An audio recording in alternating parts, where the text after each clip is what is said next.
Hello and welcome to As the CMMC Churns. I'm Matt Titcomb, the CEO of Peak InfoSec, an authorized C3PO, and I'm also a CMMC provisional assessor. Today's episode is Finger Pointing and the Customer Responsibility Matrix. Before we get started, take a notice of the new Cyber AB's authorized C3PO logo. That is what you should be looking when you're looking to bring in an authorized C3PO to conduct your CMMC conformity assessments. Looks pretty sharp. So, what is a customer responsibility matrix? Well, fundamentally, its origins go back to ISO 27000, and this document actually came out in 2015. What it does is it helps to establish the shared service responsibility model between the provider, a cloud service provider like Microsoft, and you. So that fundamental model is then used to document those requirements. Now, from a CMMC point of view, we refer to these, because it's a little bit broader, as external service providers. Now, that can be a cloud service provider like Microsoft in your Office 365 and Azure environment, a local IT shop that's helping to maintain your PCs, your network, etc. They're considered a managed service provider. Or if you were to bring us in and we're helping you to get ready for your conformity assessment and we had access to your infrastructure, we would be considered a managed security service provider. Now again, this is used to document those shared responsibilities between you and us external service providers. Why? Well, as an assessor, I'm going to validate your CRM and that you are doing the things that your CRM says you're supposed to be doing under those shared service responsibilities during your conformity assessment. And if you're not, and if the supporting documentation that says who's responsible for what doesn't line up, you're going to be non-compliant for that requirement. So this is a really critical and important document you need to make sure you have, and it's done right and supported right in order to pass your conformity assessment. So let's take a little bit of a deeper look at specifically shared services within the cloud. So let's talk about you all and your on-premises infrastructure. If it's on premises and you own it, it's in your facility, it's in your rack, you are wholly responsible for everything that is going on in that stack, from data governance all the way down to physical security of your servers, your wiring, and everything else. Now, the first time when we start to see some cloud services, and the very minimal part that they would start to do is something called rack as a service. Now, this is basically you've gone to a physical data center and they offer and say, we will provide you a secured rack, and you put your servers in there, your networking infrastructure, and they run a cable in that is basically your connection to the internet. Now, that provider is responsible for the physical data center, all the physical controls, the people in there, everything physical about that building, that's on them. You do have some joint responsibility at that level for the networking. You're responsible for all the networking in the rack. They're responsible for securely bringing the internet connection to your rack. Everything else is on you. Now, moving up, infrastructure as a service. Now, okay, with the advent of virtualization, those physical hosts and that virtualized infrastructure is now managed by the provider. All of the operating systems that you install on the virtual guests all the way up now, back on you.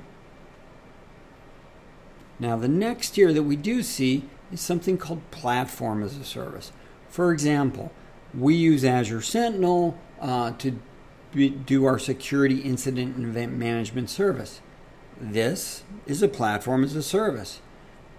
Microsoft, in this case, provides everything for us as a provider. We have shared joint service from identity, the application, and network controls. Majority of it's on Microsoft, But we do things in here that can actually mess that up and make it vulnerable. Again, shared service responsibilities, if you don't do it right, you broke it. Now, likewise, we're still fully responsible for everything from account and access management all the way up to data governance. The last one really is software as a service. Office 365 is a perfect example of this. The provider is managing everything through the application. You are sharing things at the identity management, that's Azure Active Directory.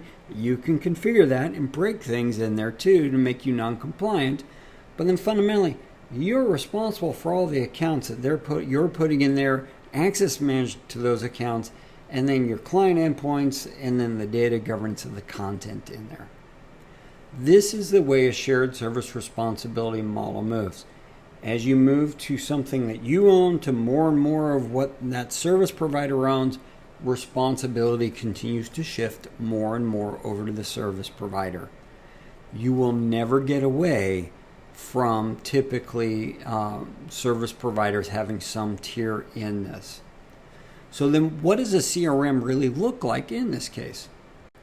So here's an example. This is actually our CRM that we provided to DIBCAC during our audit, and this one is specific to Cisco Duo Security. Now, right off the bat, you're going to notice that a CRM is only provided at the practice requirement level. You do not need to get down to the assessment objective level for CRMs at this point in time. Likewise, you need to define your inheritance from the provider. That would be a full inheritance. So again, going back to the previous diagram, if they're fully providing physical security protection for those services, you can mark it as full. Now, partial is in this case access control and who has access to everything else. That's going to be partial. It's split and shared. They have to manage their people and their devices. You have to manage your people and your devices. Now, that sharing is first documented on what the provider responsibilities are. And like I said, this defines it as Cisco's responsible for their people and their devices, etc. Likewise, we define what we're responsible for. And in this case, we're responsible for our people that are authorized access to the Cisco Duo environment. We don't have any service accounts in their environment, so we don't have any responsibility there.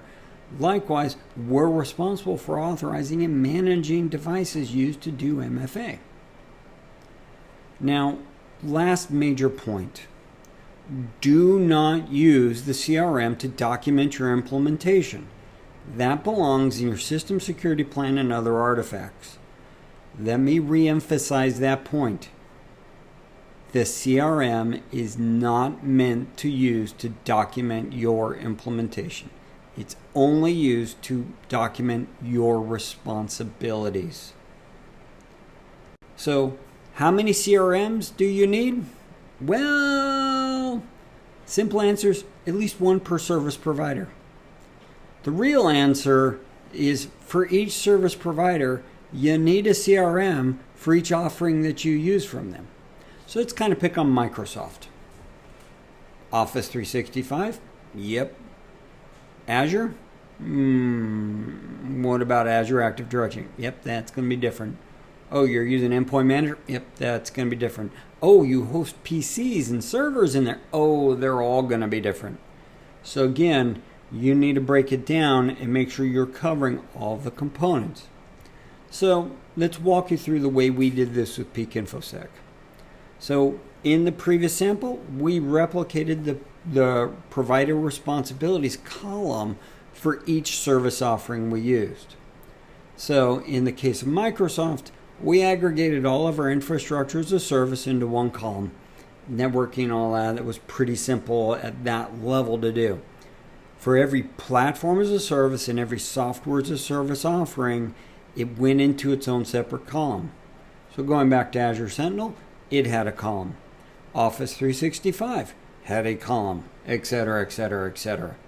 That's the level of detail you need to be providing in your CRM to me as an assessor if I come and audit your firm. Well, What about your managed service providers? Let's talk about them. Yep, they need one too.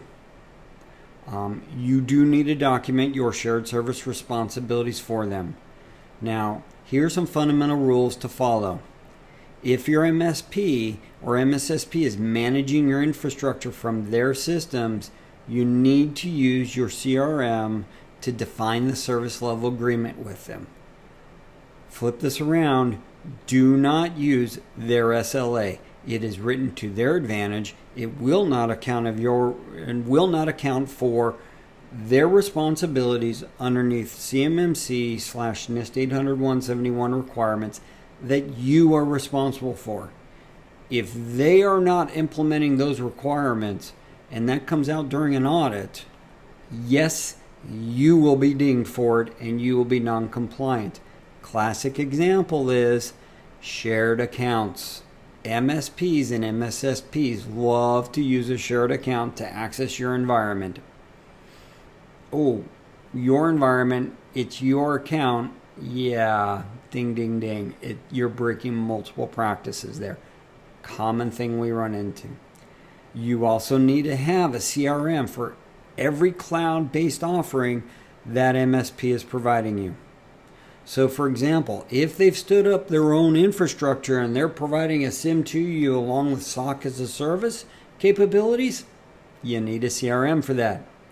If they're reselling Qualys to you to do your vulnerability management, you need a CRM for Qualys. Okay? When in doubt, create a CRM for each offering. Best advice I can give you. Now, can you get a copy of our CRM? Oh yeah.